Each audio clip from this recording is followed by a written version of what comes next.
Magandang araw sa inyong lahat at welcome sa aking channel.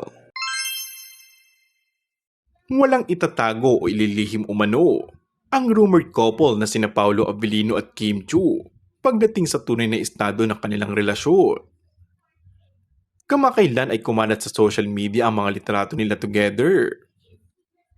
Ayon sa aktor, the reason why I'm very private when it comes to love life is because kapag nalaman ng tao na, for example, you're dating this woman, parang makikigulo. Maraming iepal, maraming maninira, yun ang ayoko.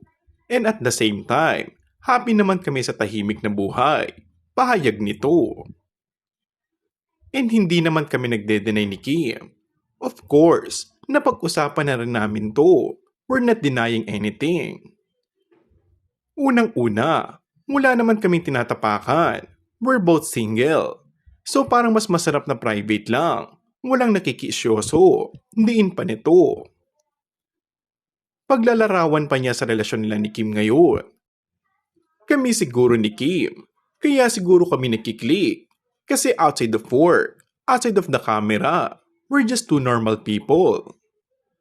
Kumbaga if you will see us, then people see us. Hindi kami nagtatago. Hindi naman namin binabalandara. Chika pa ng aktor. Kung bago ka lang sa aking channel ay mag-subscribe at pindutin na rin ang notification bell. Maraming salamat!